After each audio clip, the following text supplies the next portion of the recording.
कन्हैयालाल मिश्र प्रभाकर द्वारा विरचित ललित निबंध जब हम बाजार में हंसे का वाचन प्रस्तुत है। बाजार भी एक अजीब जगह है।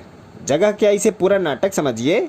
यूँ देखने में तो इस नाटक के पात्रों की संख्या अनगिन है, पर असल में यहाँ दो ही पात्र हैं, एक दुकानदार और दूसरा खरीदार। दुकानदार के पास है सामान और खरीदार के पास है पैसा। भक्त और भगवान की जोड़ी है, पर यह उपमा भी ठीक नहीं, क्योंकि यहाँ दोनों ही भक्त हैं और दोनों ही भगवान। और तभी तो मैं कहता हूँ कि बाजार भी एक अजीब जगह है। चहल पहल बाजार की जान है, पर चहल पहल है खरीदारों की दुकान की। इस चहल पहल में कभी कभार गर्मी भी आ जाती है और मामला गाली गलौज पर ही नहीं रुकता, मारपीट तक पहुंच जाता है। और आमतौर पर यह प्रसन्नता ही छाया रहती है। क्यों भला? ठीक जगह पर ठीक प्रश्न आपका। इस उत्तर पर एक बात मैं कहता हूं कि बात यह है कि बाजार की मनोवृत्ति है मिलन की, ले दे की, समन्वय की। यह न लड़ने से सधता है न झगड़ने से। लो यूँ समझ लो कि दुकानदार को ज़रूरत है खरीदार की और ख़रीदार को ज़रूरत है दुकानदार की। एक का काम दूसरे के बिना चल ही नहीं सकता, इसलिए दोनों को एक दूसरे से मिलना है। जी हाँ, मिलना ही है। बातचीत में ज़रा साहित्यिकता की पुट देने में आपको मज़ा आ जाता हो तो मैं कहना चाहता हूँ कि मिलन का फूल प्रसन्नता की बेल पर ही फूलता है, इसलिए बाजार का वातावरण आमतौर पर प्रसन्नता का ही रहता है। हास्य है प्रसन्नता का लाडला पूत, इसलिए यह बाजार के वातावरण में खूब फलता फूलता है। और यूँ बाजार की खरीदारी में हास्य की कलकारियाँ यदि प्रायः सुनाई देती रहती हैं तो यहाँ सवाल का संतरी क्यों अपनी ज़रूरत माने। और फिर आप तो इस तरह पूछ रहे हैं कि जैसे बाजार की खरीदारी में आपके साथ किसी ने या किसी के साथ आपने मजाक ही न किया हो। क्यों? उस दिन मैं तो आपके साथ ही था जब विश्वंभर बजाज ने आप पर एक तगड़ी सी मुहर जड़ी। कब? कैसी मुहर? जी भूल गए आप? उस दिन मैं पद्मा के लिए साल खरीद रहा था और आप भी साथ में। मैं साल देखता रहा और आप मूंगफलियाँ खाते रहे। जब हम लोग साल लेकर चले तो विश्वंभर जी ने आपको आवाज़ दी, आप लौटे तो उसने रुमाल की एक पोटली आपको दी। और यदि आप भूल गए, आपने पोटली ले ली शायद यह समझकर कि मेरी कोई चीज़ है, पर तभी उसे खोली तो उसमें मूंगफलियों के छिलके थे। ओह, हम सब कैसे लोट पोट हुए हंसते हंसते। और उसका उस दिन वाला मुँह जो मुझे आज भी याद है। उस समय तो आपकी तबीयत बहुत ही झक हुई जब विश्वंभर नाथ जी ने बहुत भोली सी सूरत बनाकर आपसे ही पूछा, क्यों बाबूजी, यह आपकी नहीं है क्या? माफ़ कीजिएगा हुजूर, मैंने यही समझा था। ओफो, उस समय हंसी का जो दूसरा दौर आया तो कह कहे आसमान तक पहुंच गए। मुझे स्वर्गीय प्रेमचंद का गूंजता अट्टहास याद हो आया। झिंगा चौधरी को तो आप जानते ही हैं, हमारे पड़ोस में ही फल सब्जियां बेचता है। एक दिन उसकी दुकान से, हाँ दुकान ही है और क्या, मैं सब्जी लेकर चला तो केले के छिलके पर रपट पड़ा।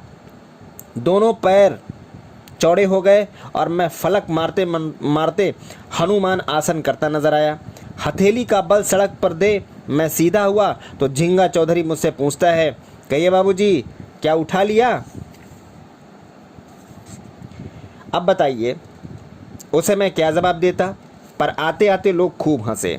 ठीक है, लोगों को तो बिना पैसे का तमाशा चाहिए। उस पर दुष्ट की बात देखिए। दूसरे दिन मैं सब्जी लेने नहीं गया और श्रीमती जी को भेज दिया तो झिंगा उनसे कहता है, क्यों बहू जी, आज बाबूजी नहीं आए?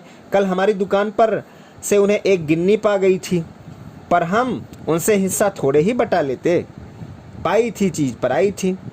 श्रीमती जी ने जेब की पाई पाई पर निगाह रखती हैं। चौंक कर झिंगा से बोली, बाबूजी को कल गिन्नी पाई थी?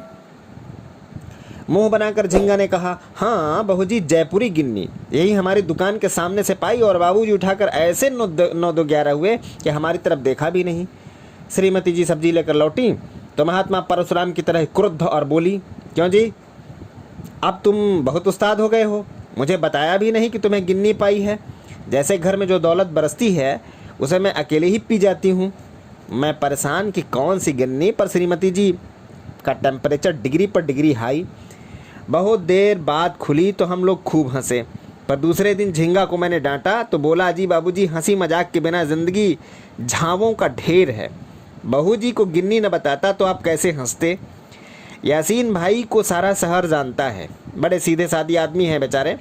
पर उस दिन उनकी दुकान पर सुना कि एक ऐसा खरीदार आया जो सीधेपन में उन्हें भी मात कर गया। यह शहरों से दूर किसी पहाड़ी गांव का रहने वाला था। यासीन भाई की दुकान पर कांच का एक गिलास रखा था उल्टा। उसे देखकर बोला, यह क्या है भाई? उन्होंने कहा, यह गिलास है। तो खरीदार उसे छूकर आश्चर्य से बोला, यह कैसे गिलास है? इसमें तो मुंह ही नहीं है। यासीन भाई ने सरल स्वभाव कहा, उलट कर देख भैया। खरीदार ने उसे उलट कर देखा तो और भी गहरे आश्चर्य में डूबकर बोला, ओहो, इसमें तो तली ही नहीं है। पता नहीं यासीन भाई की दुकान का ऐसा खरीदार आया या नहीं, पर शिव चंद्र कुमार ने उस दिन रेल में यह बात सुनाई तो हंसी के फव्वारे छूट पड़े। मैंने कहा, संसार के साहित्य में सरलता का इससे बढ़िया उदाहरण नहीं मिल सकता। एक छोटा सा रिमार्क, एक मामूली सा इशारा बाजार के वातावरण को हास्य से भर देता है। गिरीश दत्त पांडे मेरे मित्र हैं। चीज़ें खरीदने का रोग है उन्हें, दुकानदार का दिमाग चट कर जाते हैं। उस दिन अंग्रेज महिला ने उन्हें ऐसा सबक दिया कि याद करेंगे पांडे जी। अपनी श्रीमती जी के लिए उन्होंने कानों के मोती खरीदे। लेते लेते बोले, मैडम ये ठीक भी हैं? मैडम ने निहायत नज़ाकत के साथ मुस्कुराकर कहा, पहन कर जो देख लीजिए। ओहो, इतने जोर से चारों ओर हंसी फूटी कि पांडे जी खुद कानों के मोती बन गए। इस महिला के पास एक बूढ़ा अंग्रेज था। उससे पांडे जी ने जुराबें ली। उन पर कीमत लिखी थी 8 आने। पांडे जी को यह कम लगी तो बोले, 8 आने ही? बूढ़े ने पेंसिल पांडे जी की ओर बढ़ाकर कहा, धन्यवाद, लीजिए 12 आने कर दीजिए। मामूली बात थी, पर बूढ़े की लचक और कहने के ढंग ने समा बांध दिया और हम सब हंसी में डूब गए। बात यह है कि बारातों के बाद बाजार ही वह स्थान है जहां आदमी खुले दिल होता है और उसे राह चलतों से मस्खरी सोचती है। कभी कभी यह मस्खरी लाभदायक भी हो जाती है। मंगल हलवाई बुरा आदमी नहीं है, पर बूढ़ा हो गया है। उस दिन प्रोफेसर साहब ने 4 आने देकर रेवड़ियाँ ली, पर मंगल दिए 4 आने भूल गया। बेचारे भले आदमी दोबारा 4 आने देकर चुपके से चले गए। पर उस दिन 2 शैतान विद्यार्थियों को यह पता लगा, वे तन गए। दूसरे दिन एक लड़का उसकी बेंच पर जा बैठा और बोला, तो लाला, आज हमें वजीफ़ा मिला है, तुम हमें छक्कर मिठाई खिलाओ। लाला तो ऐसों की खोज में ही रहता है। दोनों भर कर हाजिर किया। तभी दूसरा लड़का आया और पहले से अनजान सा बेंच के दूसरे किनारे पर बैठ गया। दोनों मिठाई खाने लगे। जो बाद में आया उसने पहले हाथ झाड़े और उठकर चला गया। लाला ने कहा, अरे पैसे तो दे। लड़का बोला, वाह लाला, दोबारा पैसे मांगते हो? अभी तो दिए हैं 1 रुपया 5 आने। वाह, अफीम ज़्यादा तो नहीं खा गए? लाला जी ने न्याय के लिए उस लड़के की तरफ देखा जो उससे पहले आया था और अब रुमाल से मुंह पोंछ रहा था। क्यों बाबूजी, आप इससे पहले से बैठे हैं, आप ही बताइए, इसने मुझे पैसे दिए? लड़के ने चलने के लिए पैर बढ़ाते हुए से कहा, लाला तुम अब भुलक्कड़ से हो गए हो, पर खैर इसके 1 रुपया 5 आने तो भूल गए, मेरा 1.5 रुपया न भूल जाना। और तुमने ही कहाँ दिए हैं अभी पैसे? लाला ने जोर से कहा तो बोला, वाह वाह, यह एक और हुई। मालूम होता है लाला, सब मुफ्त खाने वाले तुम्हारे दुकान पर आते हैं। दुकान है या सेठ मगनी, राम का सदाव्रत। 10-5 आदमी इकट्ठे हो गए। सामने वाले दुकानदार ने सारी बात सुनाकर कहा, मंगल, अब तेरी अकल सठिया गई है। कल प्रोफेसर साहब से झगड़ रहा था, आज इन लड़कों से उलझ बैठा है। मंगल लाला ने कसमों की झड़ी बांध दी तो एक पड़ोसी ने कहा, तो भाई यह तो हो ही नहीं सकता कि दुनिया में सब आदमी बेईमान और बस एक तू ही राजा हरिश्चंद्र। बात खत्म हो गई, पर पास की गली में पहुंचते ही दोनों लड़कों की जो हंसी छूटी तो पेट फूल गए। मंगल 3 रुपयों का मारा गया और मज़ा यह है कि अब जो खरीदार आता नखरे से कहता है, ले भाई ये पैसे, देख भूल मत जाना। मंगल सुनता है और कुढ़ता है, पर कुछ कर नहीं पाता। प्रोफेसर साहब के 4 आनों का बेचारे को ऐसा सूद देना पड़ा कि काबुली का सूद भी मात हो गया। लाला दे रहा था, दे रहा है, दिए जा रहा है और जाने कब तक दिए जाएगा। हाथ से ज़िंदगी की एक निशानी है। निशानी क्या भाई साहब, यह जीवन का एक चोंचला है और चोंचला कहने में एक हल्कापन सा जरूर कानों को लगता है, पर सच्चाई यह है कि चोंचले के बिना जिंदगी गूंगी है, जैसे बिना लहरों की धार। तभी तो हमारे साहित्याचार्यों ने हास्य को भी एक रस माना है और बड़े बड़े कलाकारों ने अपने जीवन भर की साधनाओं के द्वारा इसे एक महान कला का रूप दे दिया है। पर हाँ, उस पहाड़ी से शहर का मोटा दुकानदार, न साहित्यिक, न साधक, न विद्वान, न पंडित, न चाय का एक मामूली सा दुकानदार, अनपढ़ के साथ अनगढ़ भी, पर उसने एक दिन मेरे प्रश्न का उत्तर देते हुए हास्य को ऐसे कलात्मक रूप दिया कि मैं देखता रह गया और देखता रह गया। यूँ ही उसे अपनी बात कहीं से इस ढंग पर हास्य के बड़े बड़े बेढब और बेधड़क लेखक देखते ही रह जाएं। अच्छा, प्रश्न क्या था, क्या जानना चाहते हैं आप? मैं उस बेवकूफ़ से प्रश्न ही क्या करता। मैंने उससे यह शिकायत की कि तुम दुकान पर कलई के गिलासों में चाय दी जाती है और बहुत देर तक गर्म रहते हैं, इससे पीने में देर होती है, तुम प्याले क्यों नहीं रखते? शिकायत सुनते ही चीनी के साथ ही चम्मच भी गिलास में झटके से साथ डाल वह अपनी मैली गद्दी पर रखे उस उधड़े से तकिए के सहारे लग गया। अपना गाल हथेली पर दिए फिर से बैठ गया और बस बैठा है जैसे मैंने उसे कोई बहुत ही दुर्भाग्यपूर्ण समाचार सुना दिया हो। अब मैं हल्की सी चिंता से घिरा घिरा उसे देख रहा हूँ और वह है कि गुम।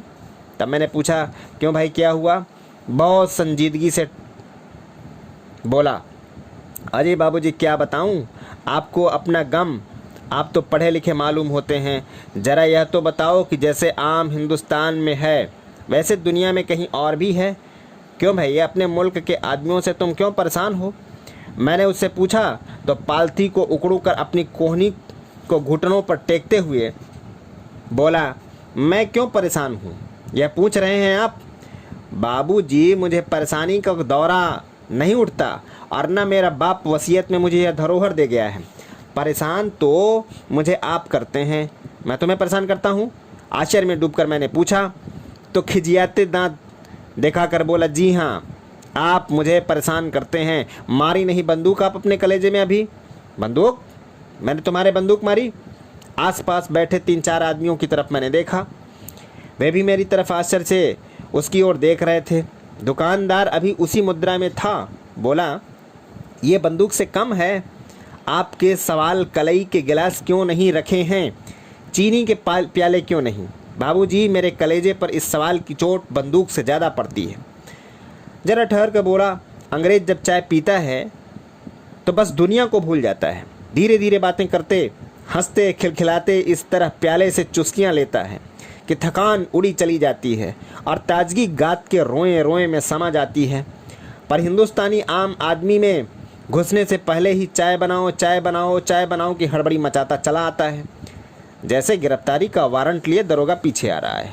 चाय का प्याला जहां उसकी मेज पर आया कि उसने हाथ उठाया, अब प्याला हाथ में, चाय मुंह में, पर आंखें बाहर सड़क पर, और जहां कोई आता जाता दिखाई दिया कि यह चिल्लाया, ठहरना, मैं भी आ रहा हूं। बस इसके बाद तो क्या, यह हाथ में प्याले को देगा, एक झटका चाय को गले के पार जैसे कुनैन मिक्सचर, और उड़ेगा बाहर को। जाते जाते पैसे गद्दी पर फेंकेगा जैसे जुर्माने में दे रहा हो भला आदमी। अरे यह कोई चाय है? चाय पीना बाबूजी हमसे सीखिए। सुबह दुकान खोलते ही अपना पहला गिलास बनाते हैं, उस वक़्त राजा आए या लाट साहब बात नहीं करते, उसी का तो यही नतीजा है। यह कहकर उसने अपनी बेडौल तोंद पर चक्करदार हाथ फेर कर थपथपी दी और तब बोला, बाबूजी 15 अगस्त से मैंने कलई के ये गिलास रख दिए हैं, जिससे राजी से नहीं तो लोग मजबूरी से ही सही 2 घड़ी सुस्ताना तो सीखें। अब वह फिर पहले की तरह बैठ गया, केतली उठाते हुए बोला, बाबूजी आपकी चाय ठंडी हो रही है, पीजिए, अब आपको मेरा गिलास कुछ नहीं कहेगा। और वह इतने मीठे ढंग से हंसा कि मैं उसकी तरफ देखता रह गया। जोकर की तरह गिड़ पड़कर किसी को हंसा देना आसान है, पर हंसी में एक बात पैदा करना कठिन है। और वह भी कभी कभी मुझे वह अनपढ़ और अनगढ़ दुकानदार याद आ जाता है कि वह सचमुच इस कला का पंडित था। उसने गंभीरता का वातावरण बनाकर उसमें हास्य का वह फूल खिलाया कि चाय निर्माता ही नहीं, चाह निर्माता भी हो गया। भाई किशन चंद सिलाई की मशीन और पंखों के स्थानीय विक्रेता हैं। वे एक दिन मिले तो मैंने कहा कि भैया एक पंखा चाहिए, पर वह घूमने वाला हो, मेरा मतलब ऑक्सीलेटिंग पंखे से था। पर वे बनकर बोले, भाई साहब किसी दिन हमारी दुकान पर आकर के देखिए, आपने शायद ध्यान नहीं दिया, हमारा तो हर पंखा घूमता है। वाह, एक सादे सवाल पर क्या रंगीन वार्निश हो गई, और यह पंखों की बात चलते ही यह बात जीप पर आ गई। बाजार का हास्य किसी भी राष्ट्र के सामूहिक जीवन की एक कसौटी है। यदि इस हास्य में फूहड़पन हो तो मानना पड़ेगा कि यह राष्ट्र सामूहिक दृष्टि से अभी पिछड़ा हुआ है, और सुघड़पन हो तो कह सकते हैं कि यह राष्ट्र सभ्य है, संस्कृत है।